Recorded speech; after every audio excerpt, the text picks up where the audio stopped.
నేను మీ doctor Kiran, orthopaedic surgeon, Ramarao hospital, Kancharapalem. పిల్లలు, ఎదుగుతూ ఉన్న పిల్లలు తేడా ఉంది. అడాలసెంట్ అంటాం. ఆ 15-16 ఇయర్స్ నుంచి కొంచెం ఆ 18 ఏళ్ళు అలా వచ్చే వరకు ఆ అడాలసెన్స్. సో గ్రోయింగ్ చిల్డ్రన్ లో ప్రాబ్లమ్స్ ఏంటి?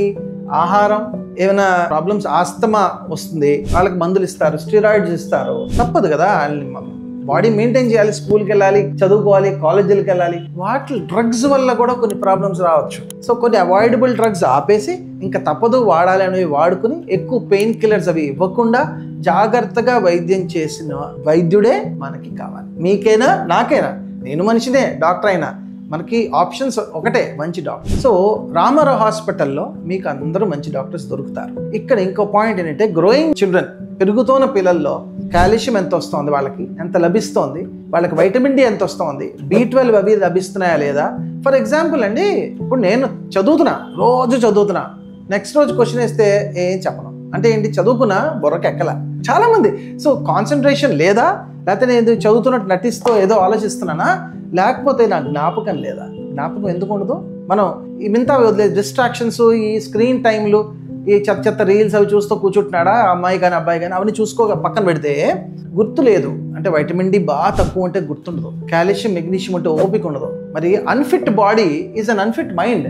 సో ఆ బాధ్యత ట్యూటర్లు, టీచర్లు, ట్యూషన్ మాస్టర్లు, తల్లిదండ్రులది. పిల్లలు చెప్తారమ్మా ఒళ్ళు నొప్పులుగా ఉన్నాయమ్మా, వెళ్ళి చదువుకోను అలా అనకండి. వాళ్ళు ఎప్పుడు రారు, తల్లిదండ్రుల వరకు వచ్చి చెప్పారంటే వాళ్ళు పాపం బాగాలేదు. వాళ్ళకి పెద్ద పెద్ద స్కూల్ బ్యాగులు మోసుకుంటూ వెళ్ళాలి. ఏ టైం తింటారో తెలియదు, మనం పెట్టే ఫుడ్ ఆ టైంకి డ్రై అయిపోద్ది, ఎండిపోద్ది. నేనే స్టూడెంట్గా అవన్నీ ఫేస్ చేసిన వాడిని. So please encourage them. Positive atmosphere ఇంట్లో ఉంచడానికి ట్రై చేయండి. కష్టం, ఇట్స్ నాట్ ఈజీ, బట్ పాజిటివ్గా ఉంటే ఆ హెల్త్లో కూడా చాలా పాజిటివ్ రిఫ్లెక్షన్ వస్తుంది. ఇది మాత్రం నేను చాలా బాగా నమ్ముతా. మళ్ళీ ట్రామా. ఇప్పుడు ఈ స్కూల్ చిల్డ్రన్కి మనం స్కూల్ స్పోర్ట్స్ అని అన్నిటికి వెళ్తాం. మళ్ళీ చెప్తున్నా, వాళ్ళకి అలవాటు లేకుండా ఏంటో ఒక సిస్టమ్ కూడా, మన స్కూల్ సిస్టమ్ పరీక్షల ముందర, ఫైనల్ ఇయర్ ఎగ్జామ్స్ ముందర స్పోర్ట్స్ డే, స్పోర్ట్స్ మీట్స్ పెడతారు. ఆ టైంలో ఇంజరీలు అయిపోయి వాళ్ళు సమంగా పరీక్షలు రాయలేరు. సో వెళ్ళినప్పుడు ఖచ్చితంగా అన్ని జాయింట్స్కి స్పోర్ట్స్ బ్రేసెస్ ఉంటాయి, స్ప్లింట్లు, అవి వేసుకునే పంపించండి. ట్రామా, అజాగ్రత్త. అంటే సైకిల్ మీద కానీ, ఇప్పుడు ఈ ఎలక్ట్రికల్ స్కూటర్లు, సైకిల్లో వచ్చాయి, ఇష్టం వచ్చినట్టు వెళ్ళిపోతున్నారు, సిగ్నల్స్ పాటించరు, ఇష్టం వచ్చినట్టు కటింగ్లు కొట్టుకెళ్ళిపోతారు. దీని పరిణామం డెఫినెట్గా ఉంటుంది. ఏమాత్రం కేర్లెస్నెస్ వచ్చినా, ఎదుగుతోన్న దుమ్ములు ఏమాత్రం తేడా వస్తే, ఎపిఫిషియల్ గ్రోత్ ప్లేట్స్ అంటే ఈ గ్రోత్ ప్లేట్ అన్న తేడా వస్తే వంకర అయిపోతుంది. ఎందుకంటే గ్రోత్ స్ప్రౌట్ ఎప్పుడు వచ్చిందండి?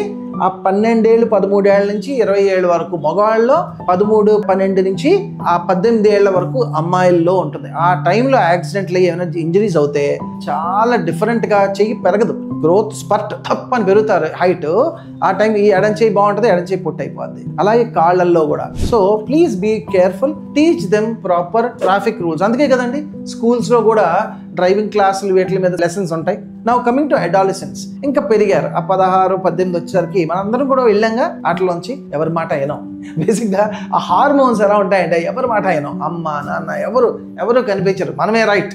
సో ఆ వేడిలో, హార్మోన్స్ వేడిలో బోల్డ్ అని యాక్సిడెంట్స్ అవుతూ ఉంటాయి. ఏదో పైనుంచి దూకేస్తారా, చూడరా ఫస్ట్ ఫ్లోర్ నుంచి దూకుతా. సో ఇలాంటప్పుడే మనం పేరెంట్స్గా వాళ్ళు ఏమి మూవీస్ చూస్తున్నారు, వాళ్ళ స్క్రీన్ టైం ఏంటి, వాళ్ళు సమంగా భోజనం చేస్తున్నారా లేదా, ఆన్లైన్లో ఇష్టం వచ్చినట్టు ఆర్డర్లు ఇచ్చేస్తే అమ్మ వండిందంతా వదిలేసి వేస్ట్ అయిపోద్ది. ఇంకా అమ్మ కూడా ఇంట్రెస్ట్ పోద్ది, విరక్తి పుట్టేసి. మా దగ్గర ఎంతో మంది అమ్మలో నాన్నలో వచ్చి ఏడ్చుకుంటూ ఉంటారు, పిల్లాడు తింటలేదండి. చెప్పాలి, లేకపోతే వాళ్ళకి ఫుల్ ఫోకస్ పోతుంది చదువుల మీద. ఒక్కసారి 10th, 11th, 12th పాడు చేసుకుంటే వాళ్ళ జీవితంలో నేను అందరికీ ఒకటి చెప్తా, మొదటి 30 ఏళ్ళు కష్టపడండి, మిగతా 30-40 ఏళ్ళు ఎంజాయ్ చేయండి. ఫస్ట్ 30-40 ఏళ్ళు ఎంజాయ్ చేశారా, మిగతా రెస్ట్ ఆఫ్ ద లైఫ్ మీరు కష్టపడుతూనే ఉంటారు. Thank you.